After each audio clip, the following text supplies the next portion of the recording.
ایک عورت بھی اللہ کی بہت خوبصورت اور حسین تخلیق ہے، موتیوں سے بھی بڑھ کے قیمتی ہے، اور اللہ نے اس کو جو حسن دیا ہے وہ سب کے لیے نہیں ہے. ہمارا حسن سب کے لیے نہیں ہے، ہر ایک کے لیے نہیں ہے. اللہ نے ہمیں جس کے لیے پیدا کیا ہے، جس کے لیے بنایا ہے، یہ اسی کا حق ہے. آپ دیکھیے کہ بچپن سے ہی ایک چھوٹی سی بچی کو بھی جو شوق ہوتا ہے وہ کس چیز کا ہوتا ہے؟ سجنے بننے سورنے کا.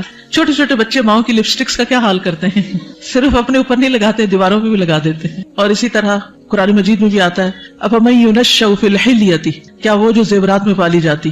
تو سجنا بننا، اچھا کپڑا، اچھا لباس، اچھا زیور، یہ عورت کی کمزوری ہوتی.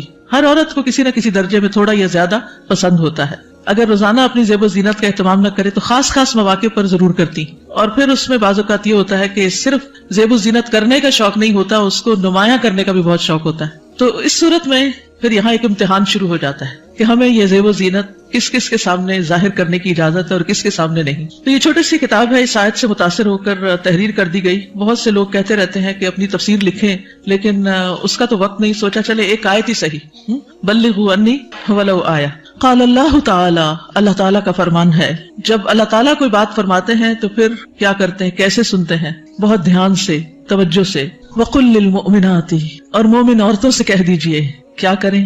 اپنی نگاہیں نیچی رکھیں، یعنی اپنی نگاہوں کی حفاظت کریں، اور اپنی شرم گاہوں کی حفاظت کریں، اور اپنی زینت ظاہر نہ کریں، اپنی خوبصورتی نمایاں نہ کریں سوائے اس کے جو خود ظاہر ہو جائے، اور اپنے سینوں پر اپنی اوڑھنیاں ڈالے رکھیں، اور اپنی زینت ظاہر نہ کریں سوائے اپنے شوہروں کے یا اپنے باپ کے یا اپنے شوہروں کے باپ کے یا اپنے بیٹوں کے یا اپنے شوہروں کے بیٹوں کے یا اپنے بھائیوں کے یا اپنے بھائیوں کے بیٹوں کے یا اپنی بہنوں کے بیٹوں کے یا اپنی عورتوں کے یا اپنے غلاموں کے یا وہ زیر دست مرد جو کسی اور قسم کی رغبت نہ رکھتے ہوں یا وہ بچے جو عورتوں کی پوشیدہ باتوں سے ابھی واقف نہ ہوئے ہوں، اور اپنے پاؤں زمین پر مار کر نہ چلیں کہ ان کی پوشیدہ زینت لوگوں کو معلوم ہو جائے. اور اے مومنو، تم سب مل کر اللہ سے توبہ کرو تاکہ تم کامیاب ہو جاؤ. یعنی اس حکم کی کہیں نہ کہیں جو خلاف ورزی ہوتی ہے اس پر توبہ کرو تاکہ کامیاب ہو سکو. اس سے پتہ یہ چلتا ہے کہ اگر اس حکم کی خلاف ورزی کی گئی تو کہیں ایسا نہ ہو کہ کامیابی مخدوش ہو جائے. تو ارشاد ہے وَقُلْ لِلْمُؤْمِنَاتِ، اور مومن عورتوں سے کہہ دیجئے. پیج 3. مومنات کون ہوتی ہیں؟ جو ایمان لانے والیاں ہیں، اللہ اور اس کے رسول محمد صلی اللہ علیہ وسلم کا حکم دل سے مان لینے والیاں، ماننے کے بعد ان احکامات پر عمل کرنے والیاں، اللہ سے اپنی محبت کے دعوے کو سچ کر دکھانے والیاں. اللہ تعالیٰ کا ارشاد ہے بے شک مسلمان مرد اور مسلمان عورتیں اور مومن مرد اور مومن عورتیں اور فرما بردار مرد اور فرما بردار عورتیں اور سچے مرد اور سچی عورتیں اور صبر کرنے والے مرد اور صبر کرنے والی عورتیں اور عاجزی اختیار کرنے والے مرد اور عاجزی اختیار کرنے والی عورتیں اور صدقہ کرنے والے مرد اور صدقہ کرنے والی عورتیں اور روزہ دار مرد اور روزہ دار عورتیں اور اپنی شرمگاہوں کی حفاظت کرنے والے مرد اور حفاظت کرنے والی عورتیں اور اللہ کا بہت زیادہ ذکر کرنے والے مرد اور ذکر کرنے والی عورتیں، ان کے لیے اللہ نے مغفرت اور بہت بڑا اجر تیار کر رکھا ہے. اللہ کی بخشش اور بڑا اجر کس کے لیے ہے؟ ان صفات کے حامل مومن مردوں اور عورتوں کے لیے. تو ارشاد ہے وَقُلْ لِلْمُؤْمِنَاتِ، کیا ارشاد؟ پیج پر یغضضن من ابصارہن، کہ وہ اپنی نگاہیں نیچی رکھیں. کیا مطلب ہے اس کا؟ کہ حرام چیزوں پر نگاہ نہ ڈالیں، نامحرم مردوں کو نگاہ بھر کے نہ دیکھیں، اچانک نظر پڑ جائے تو نظر پھیر لیں، شہوت کی نظر سے نہ دیکھیں، کسی مرد یا کسی عورت کا سطر نہ دیکھیں، یعنی جو حصے چھپا کے رکھنے کے قابل ہیں، فحش تصاویر اور فحش مناظر نہ دیکھیں، ادھر ادھر تانک جھانک نہ کریں. نبی صلی اللہ علیہ وسلم نے فرمایا زنا العین النظر، نظر بازی آنکھوں کا زنا ہے. نبی کریم صلی اللہ علیہ وسلم نے فرمایا تم اپنی طرف سے مجھے 6 چیزوں کی ضمانت دو، میں تمہیں جنت کی ضمانت دوں گا. جب بات کرو تو سچ بولو، جب وعدہ کرو تو پورا کرو، جب تمہارے پاس امانت رکھی جائے تو ادا کرو، اپنی شرمگاہوں کی حفاظت کرو، اپنی نگاہوں کو نیچا رکھو اور اپنے ہاتھوں کو روکے رکھو. تو یہ حکم ہے نگاہیں نیچی رکھنے کا. پھر آیت کے اگلے حصے میں فرمایا وَيَحْفَظْنَ فُرُوجَهُنَّ، اور وہ اپنی شرمگاہوں کی حفاظت کریں، یعنی جسم کے قابل سطر حصے چھپا کر رکھیں. باریک اور تنگ لباس خصوصاً چست پاجامے سطر ڈھانپنے کے تقاضے پورے نہیں کرتے. زنا، بدکاری اور فحاشی سے بچیں، بلا ضرورت اپنے جسم کا کوئی حصہ نہ کھولیں، ہم جنس پرستی سے دور رہیں، جانوروں یا مصنوعی آلات سے جنسی خواہش پوری نہ کریں. پھر فرمایا وَلَا يُبْدِينَ زِينَتَهُنَّ، اور اپنی زینت ظاہر نہ کریں، یعنی جسمانی ساخت اور شکل و صورت کی خوبصورتی کو نمایاں نہ کریں. زینت میں دونوں چیزیں آ جاتی ہیں، جسم کا فگر بھی اور شکل و صورت کی خوبصورتی بھی. پھر مصنوعی اور آرائشی زینت جیسے زیور، لباس یا میک اپ وغیرہ چھپا کر رکھیں.